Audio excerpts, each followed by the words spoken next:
Block to Block Live, ladies and gentlemen. With me here is Christopher Greene. How you doing? One of my, I would say, heroes in the scene. This was during the days, even before I was in crypto. I was watching you on AM television, Awesome.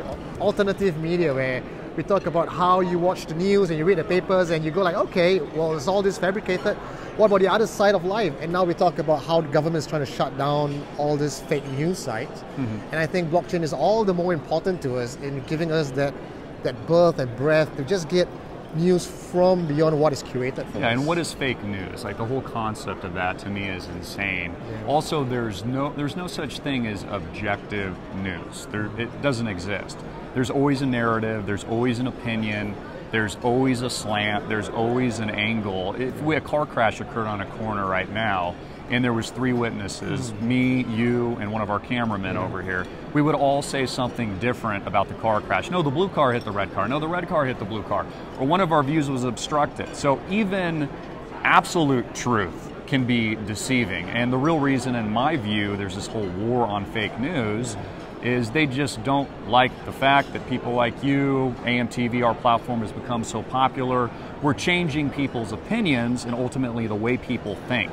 If you can change the way people think, it changes the way that they behave. And of course, that's the job of the government. We've got to see what the agenda of the government is. It's to keep people in line, to keep people basically drinking the Kool-Aid, etc. No, even though we say that blockchain is going to be the solution to help, decentralize that control, there is going to be bound. I'm sure that the powers that be, the powers that you have always been fighting against, they're not just going to give up and say, okay, now that the blockchain is the solution, we can't fight it. They're going to try to influence it one way or another. Do you think that's already happening right now? Sure, I think it's already happening. We've got to be smart, and we also have to play on the level of true professionals. And there's good people out there. So for example, I worked for Merrill Lynch. I was a retail broker, banker for years. I didn't like everybody, but there's good people a part of these companies, corporations, and in the media. There's people that want the same things that you and I want: a free press, the ability to speak freely, to have any opinion. And I just talked about this on the panel discussion I was moderating. This is a real problem in America. For the first time, it wasn't like that 11 years ago when I was talking out of my basement in a bedroom. A lot's changed in a decade, and there's a lot of censorship, there's a lot of control in the media, and of course, this is what blockchain is solving, because we've got just a couple digital silos, right, which are great. I mean, these technologies are amazing, but we need an alternative. There's got to be an alternative voice that's healthy to a republic, which the United States is, by the way, not a democracy. And so I want everybody to speak and have a voice, even if I disagree with them. There's a misconception that, well, if I don't like what you're saying, then let's not let you talk. No, I want you to talk. We should be inclusive to everybody, to all viewpoints. That's what does make America, to take the words from Donald Trump, great. So. It was through your video that I learned about the creatures from Jekyll Island, and that was also a book that opened up your eyes. And when I read just the first 60 pages, I was blown away. I didn't know how the world works. Like, if you read that book, or if you knew how the Feds have been manipulating the market, the money has been going around and never actually getting out, and we are all designed by design to remain poor. That is pretty much shocking. Like, you were working in the banking environment, and then you got out of it. Well, I know your story, but most of us have not heard about that. Yeah, so I used to work for Merrill Lynch as a retail broker. I manage investments for my clients. And of course, I experienced firsthand from the inside a major Wall Street firm, the epic financial crash and collapse in 2008-09. It pissed me off. And so I picked up a camera, and a little camera was like $40. It sat on my computer. I started making YouTube videos about it. And we've been sold a lie. Honestly, we've been sold a lie, an illusion. The powers that be that control the money supply, that print currency, these fake $2 bills that I use as business cards, they print it out of thin air. It's not backed by anything, and it's basically a control system and a control grid. The whole economy functions on cheap money, credit, which comes from nowhere. And we all understand, most of us do at least, the fractional reserve banking system, how all this works. So blockchain, cryptocurrencies like Bitcoin are a true alternative, a democratic alternative to that problem. because it's got limited supply, because it's immutable truth. It can't be just printed on a whim. So it really does give what I'd like to call people around the world monetary sovereignty over their own finances. Keep in mind, we also have billions of people around planet Earth that don't even have access to a bank account. They can't start a business. You need capital to make money. Donald Trump knows this. He had a lot of it. Okay, my father always used to tell me, it doesn't matter how far you've come in life, it's how far you've come from where you started. So this levels the playing field for everybody, and it's a true revolution, which is started from an anti-establishment perspective that is now mainstreaming because they can't stop it. That's what's so amazing about it. So we're going to see government get involved. We're going to have regulation.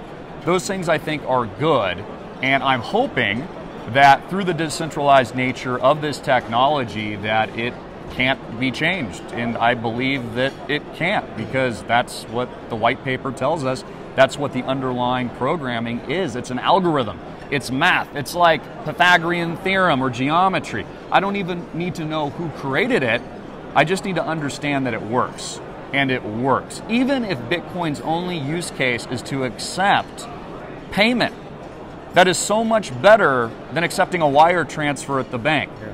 I called up the bank the other day. I had to receive a wire transfer, and it took 2 days. I said, when is the money coming in? They said, we don't know. They don't even know where it is. Because it is nowhere. It's printed from nothing. With Bitcoin, there's confirmations. I can see it happen in real time. Again, it's on the ledger, debits and credits. It's there. It's real. It is digital gold. I agree with you entirely on that. We are also looking at an entire ecosystem now. At least in the last 1 year, 2 years, a lot of other projects are coming up, trying to be the next Bitcoin, trying to be the next currency, creating your own banks, almost centralized solutions under the guise of decentralized messaging. Doesn't that piss you off? Like, how does that get to you? Like, you are such a purist and a strong advocate of freedom of speech, of decentralization. You know, you're like the Bitcoin guy. And then you see all these other projects coming up. How does that make you feel? Well, I'm a free market capitalist, so I think that the best project, the best idea should be the winner. So what I think is going to happen, just to be completely honest on what I think the future holds, this is the Wild West equivalent like it was when I started my social media company 11 years ago. There weren't a lot of rules, nobody was doing it, people misunderstood it, just like they misunderstand Bitcoin. They're cynical. They don't even think it works. They just don't understand what it is. Yeah. It's almost like a laughing stock. People, they don't get it. We're in the Wild West stage of blockchain now, going through the same kind of cynicism and critical groupthink in these kinds of things. In 10 years from now, I do think it's going to consolidate.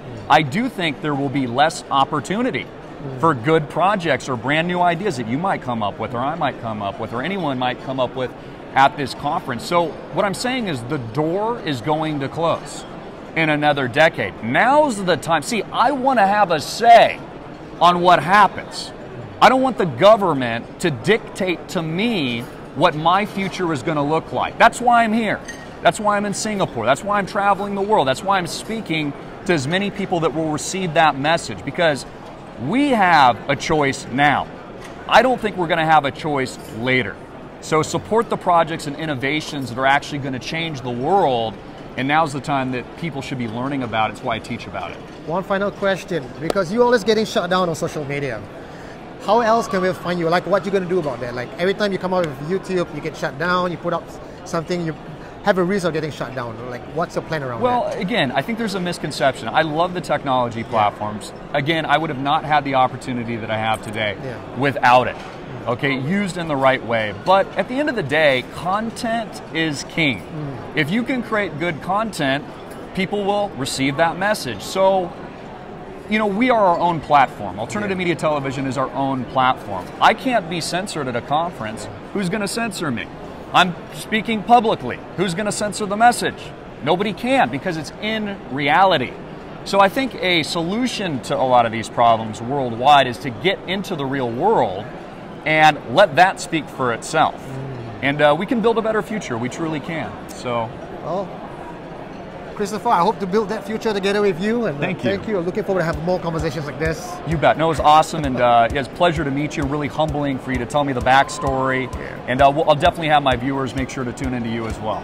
Right, you're watching, guys, Rock the Block Live, and I'll see you guys in the next video. Hard hitting and in your face. I missed that line. I love it.